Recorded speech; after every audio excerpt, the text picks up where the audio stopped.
I remember during this process, after the second deal, and I think before the third deal, he said, and we were emailing or we were on the Zoom call, and he said something to the effect that I have $1 million in my bank account. And that would have been the first time he had $1 million in his bank account. And I remember that feeling, a long, long time ago. And so I told him, well, don't get carried away just because we got $1 million in our bank account that you want to spend it. Yeah. But well, it's spending nonetheless. I was viewing it as an investment, and that's ultimately what we do with the roll-up, which is what we're taught.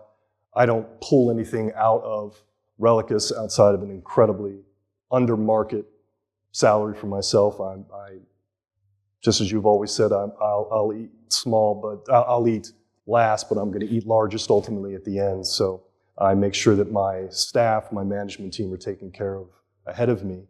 But ultimately, I have my own private practice that kind of, I can have a piggy bank there and then just keep the focus on Relicus and keep that reinvesting. So my goal was to ultimately reinvest that money back into a particular deal that would have grown the company, but it would have grown the company at the expense of structure and what they were trying to do.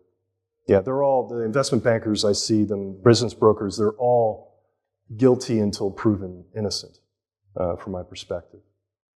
That's a good framework. Having been an investment banker, but I won't say I was the only one that really was looking out for my clients, but I must have been one of the few that was looking out for my client. And and his board, he's had some transition. Yes. We've had some good guys and gals too, right? No, they've all been guys. Just good guys. And they've, for the most part, done a decent job, not an extraordinary job. And when they don't do an extraordinary job, it's not their fault, it's your fault. You, the mentee, you, the founder that's got, 50+%, and that you haven't, alpha mailed them, so to speak. And if they can't stand up, there was going to be a board meeting today for somebody else, and it was canceled because the you or the he in the deal said that our accountant on the board, not the CFO, but our accountant on the board, said that he would rather have the meeting or the board meeting on, and this was a board meeting to acquire something, on a different day because there's some sporting event on TV today. Oh. Some kind of... Yeah. And so in his infinite wisdom, the kid, the him in the deal, fired him, not having issued stock, et cetera, et cetera. I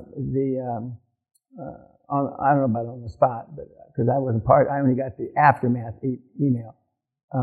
But I mean, and I would have thought that this kid I'm referring to would have had enough interface with this guy to know whether he was going to cancel because of a sporting event.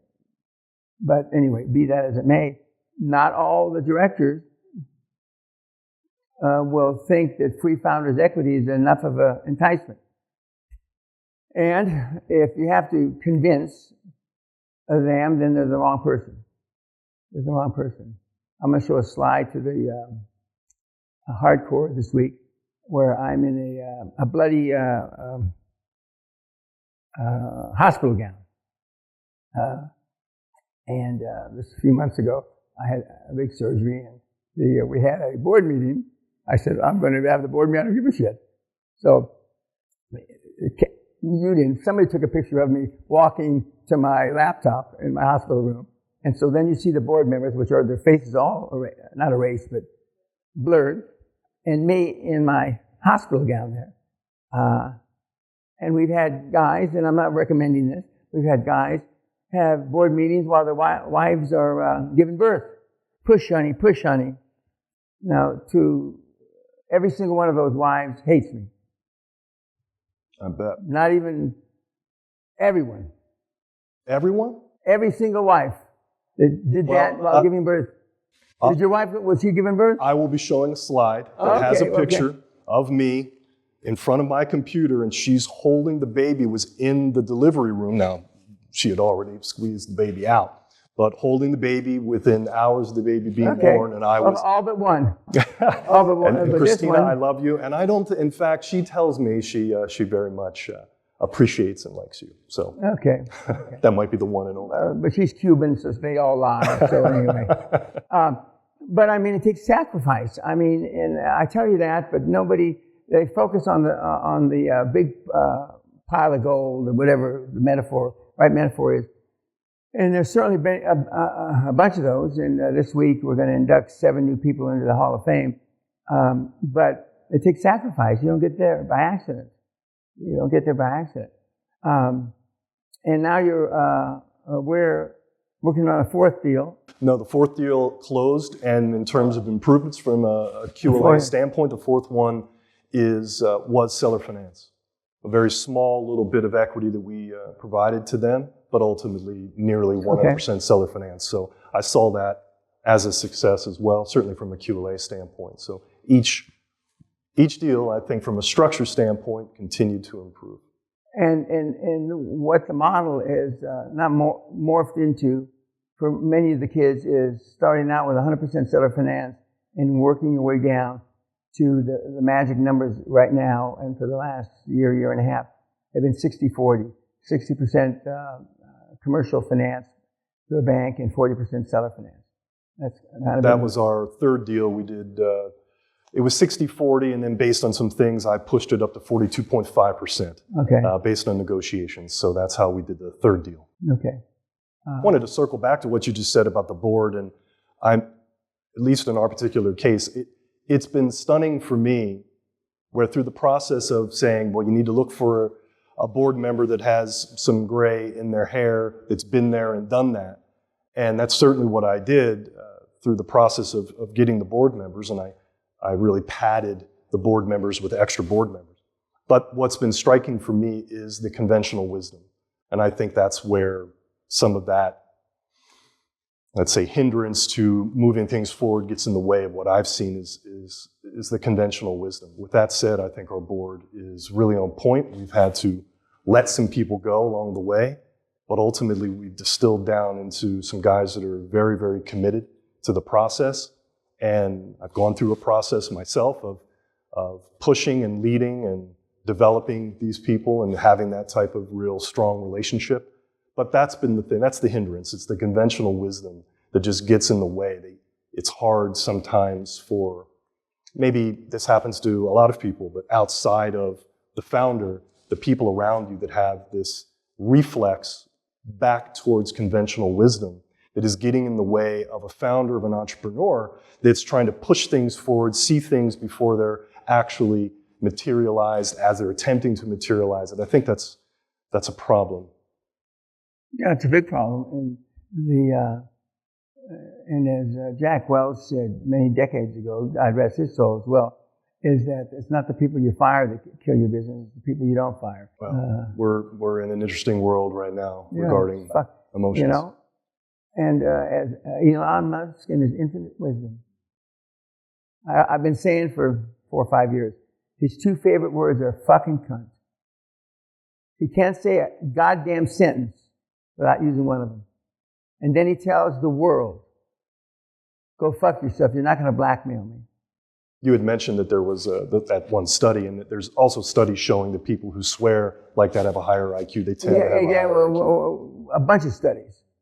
Well, I've been swearing since I'm 7 years old. So I don't know how. You're a genius. Yeah. So I must be up there with Einstein and a few others.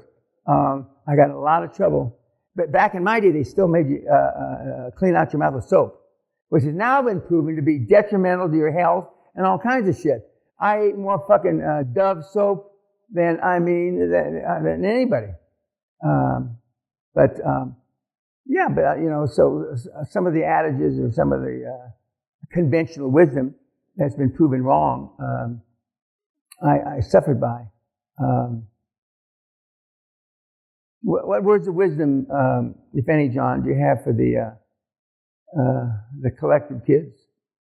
I would say, if you're a mentee of Dan, if you're lucky enough to be a mentee of Dan, if you've ever come to the castle and you've sort of deigned to learn what it is that he is teaching, what he's gifting, then the real simple thing is, and I'm actually going to say this tomorrow, do whatever he tells you to do.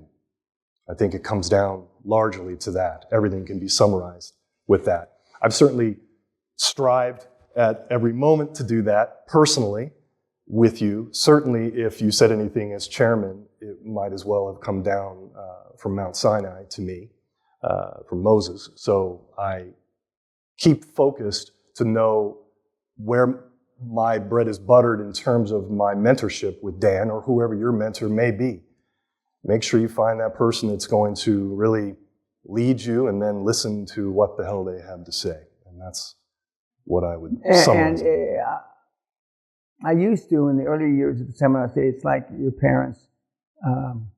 When they tell you something, although it may be not exactly accurate, they're doing it in their mind for the benefit of you. Doesn't always work out that way, but for the benefit.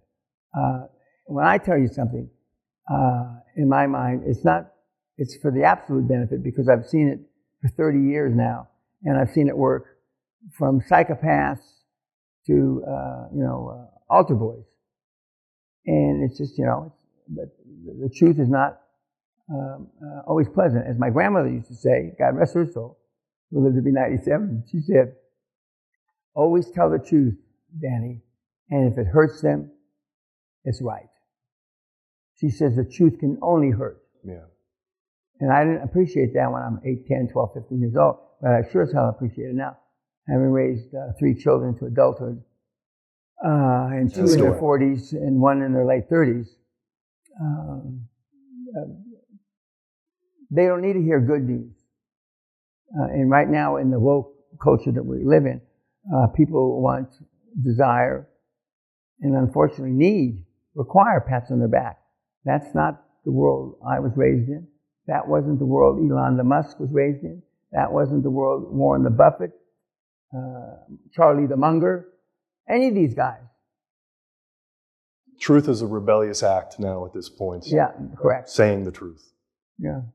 It should have been. But, John, thank you very much for your time. Thank you very much. I look forward to you tonight at dinner, and then after dinner, you're going to have a short Q&A. Yes, I look forward to that. Okay. And then tomorrow, after I give my opening remarks, you're going to go through your presentation. Yeah. And then another Q&A. And then you and I'll have lunch.